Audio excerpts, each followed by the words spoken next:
Hey guys, I want to make a video about setting Jesus as the standard, using him as an example, using him as a role model. I've seen a bunch of different people today say that we should use Christ as our role model, that he should be our standard, he should be our example, the example that we live by, that we should live like he lived, which is technically true. We should, look to him as a picture of perfection. He is perfection, and we should strive to live like him as much as we can. But, understanding that we are not perfect. He's the only 100% perfect one, and that we will fail from time to time. So they're technically correct on that.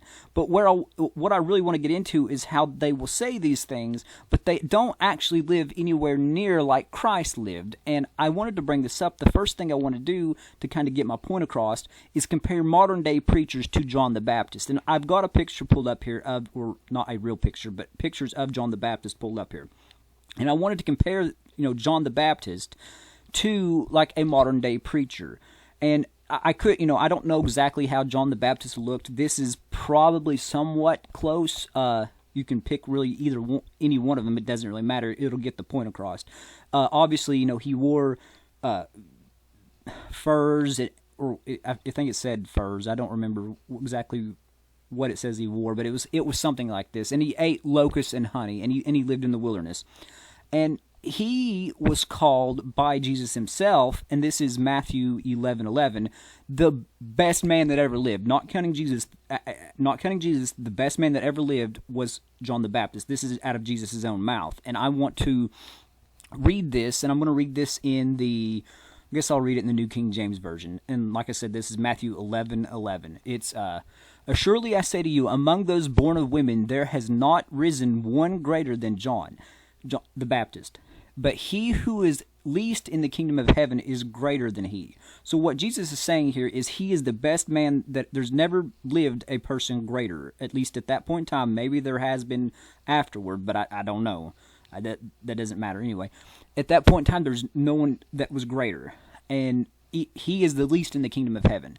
So I want to compare him and how he lived, which was living in the wilderness, eating locusts and honey, and basically dying as a martyr, to what the modern day church is today and the preachers are today. And this can apply to anyone. I don't know if this is a Catholic church. I don't know what this is. If you know and you care, leave it in the comments. I don't know. It could be Eastern Orthodox. I don't think it is. It's probably some sort of Catholic. But anyway, compare this to this, and you can see the big difference, where you'll have a lot of... And this just doesn't apply to Catholicism. Protestant churches are the same, where you have a man in a suit. Here's Billy Graham. You have a man in a suit, in a nice, comfy church preaching, and they will, tell you to live like Christ, and, a lot of them will condemn you if you make a mistake. Maybe you slip up and you get drunk one day or something. I'm just using that as an example. Or maybe you have an anger issue and you slip up and you cuss someone out driving down the road because they cut you off. They will get upset over that and say you're not living like Christ, when they don't live like Christ themselves. They don't do anything near like what Christ did. And I'm going to get into that with more scriptures here in a second. But, just the fact of them not living this comfy, plush life is a good example. Now, that's not every single preacher. I'm not trying to bash every single preacher. I'm not trying to bash really anyone. I'm just trying to point out how they don't even see their own hypocrisy, how they will get upset over someone doing, committing a sin. And I'm not saying openly sin and say it's good. I'm saying like somebody makes a mistake and they are sorry about it, but I'm not talking about like openly sinning and saying, getting drunk is great, we should go do that all the time. Paul addresses that and says if somebody is saying sin is good, we need to cut them off, because that, you can't call good evil and evil good. But if somebody who makes a mistake, they condemn them more and say they're not living like Christ, when really there's not very many people that are living like Christ. And the people that are, there are some people out there that who have went out and been martyrs, who have been martyred, who have went out and sold everything they own, who didn't have a place to lay their head.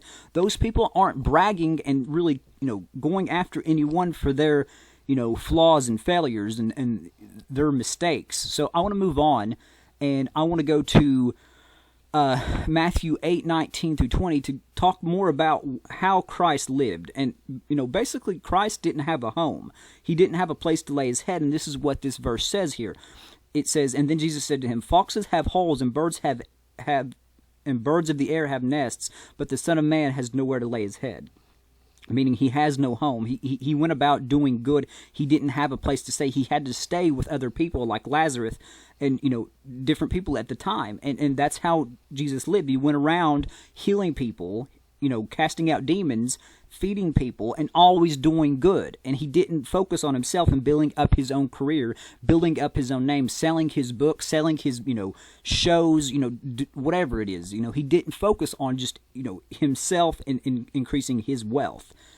I want to move on to, and I don't know if I said that, that's in the New King James Version.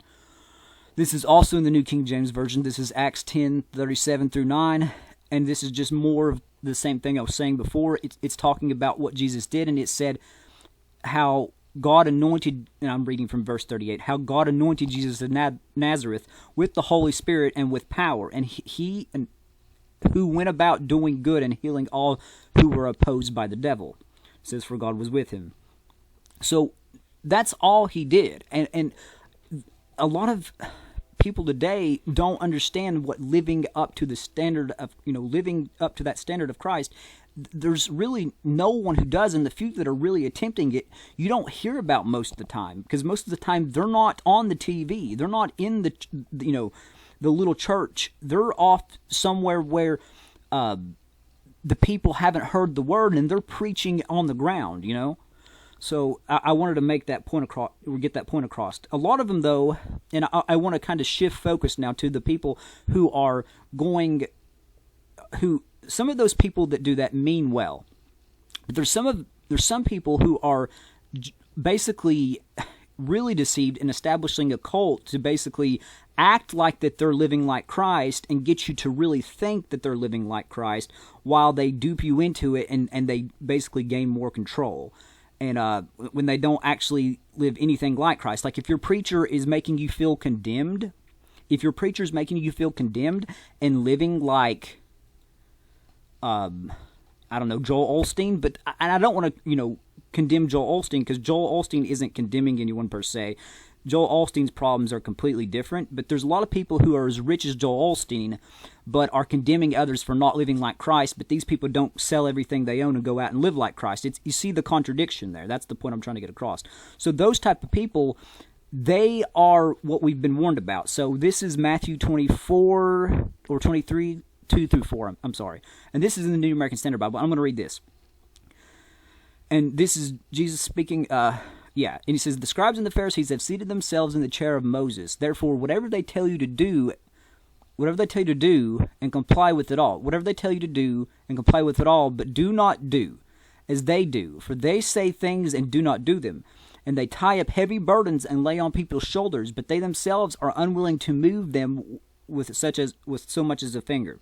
So this is what I really wanted to get into. You have a lot of people who have taken the role, it might not be Moses, but taken the role of Peter, or taken the role of Christ, or of John the Baptist, whoever you want to say, and they lay heavy burdens upon people, but they don't do them themselves. They tell you to take upon the burden of Christ, but they don't live like that themselves.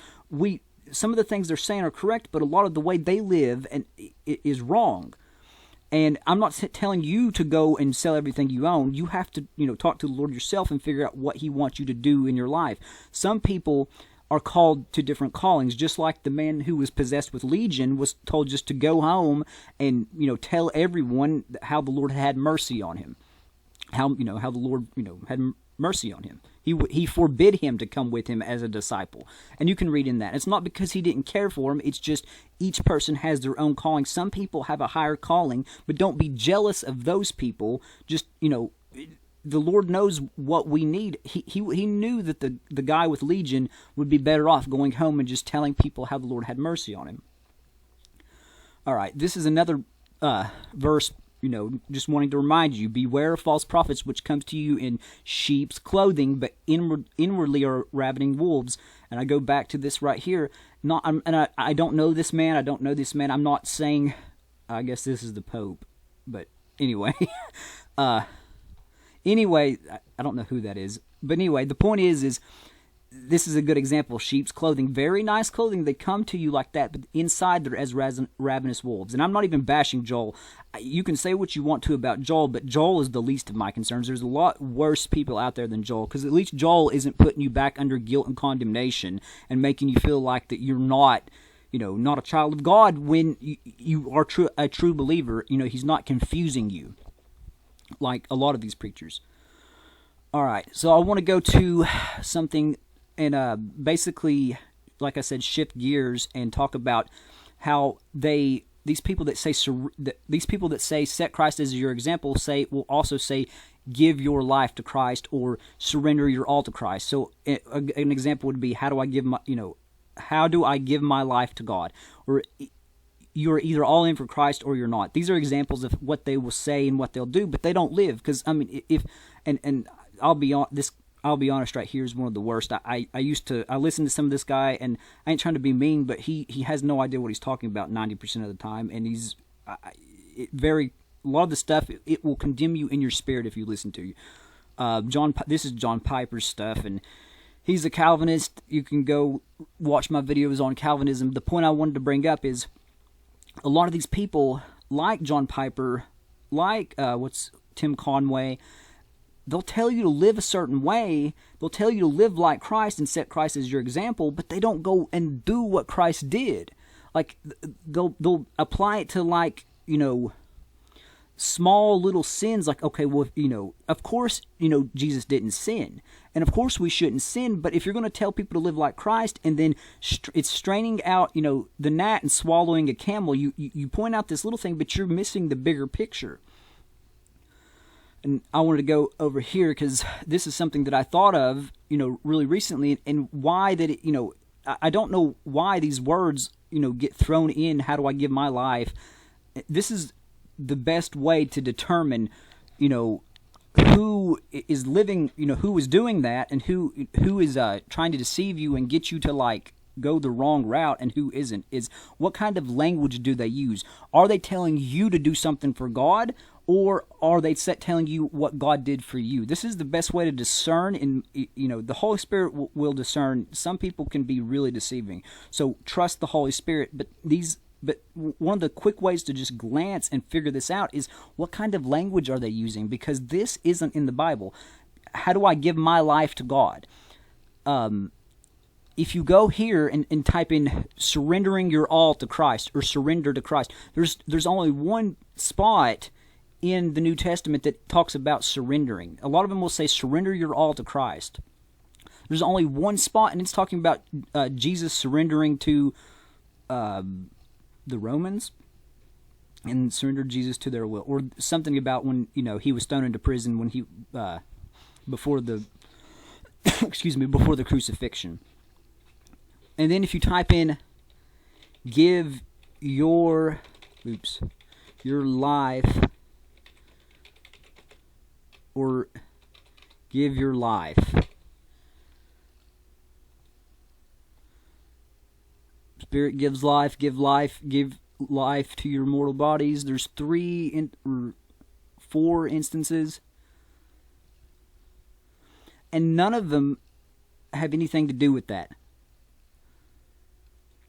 There's no place in the Bible that says for you to surrender your life to Christ and give your life to Christ. The point I'm trying to make is it's always about you and what you have to do, and not. But then a lot of the time they don't actually live as live like Christ. They don't actually set Christ as their example and live like Him. They'll tell you to do these things and give your life, and they'll tell you to use Christ as an example and live like Him, but they don't do it themselves.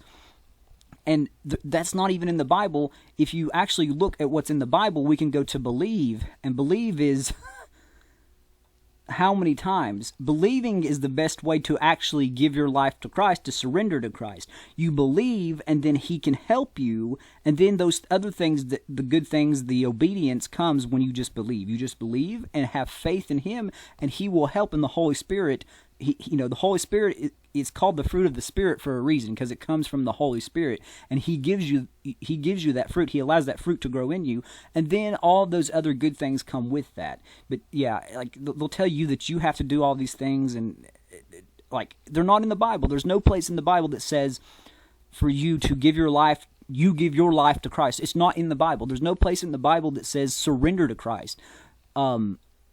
We believe, and then He helps us, because apart from Him we can do nothing. And it's a lot of arrogancy coming in the language, and that's the best way to determine, are these people wolves in sheep's clothing? Are they actually, following Christ? Are they setting examples, or actually living, using Christ and living like Christ? Or are they just kind of just spouting off nonsense and not actually meaning anything that they're saying? That's one of the easiest ways to tell, is by that simple language they use. Are they telling you to give your life to Christ? Are they telling you to surrender your all and act like Christ and be like Christ, but then they sit in the pulpit and they don't do anything? They don't go out and heal people. They don't go and find the lost. They sit there and just, in their comfy, I don't know how much the suits cost, but they sit there in their suits and just talk all day.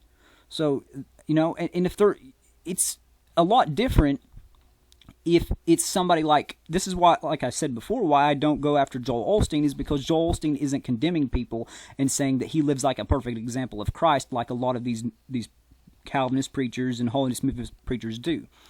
All right, so yeah, love one another. That's another thing that's mentioned a bunch in the Bible. Let's see how many times. I didn't count. You can count if you want to. Pause this, but it's mentioned too. This is something that we're told to do. But not one place in the Bible is it mentioned for you to give your life to Christ. It just doesn't say that in the Bible. And that's the point I was trying to make. If you guys have any questions, let me know. I went way too long and started rambling. Forgive me, but God bless and take care.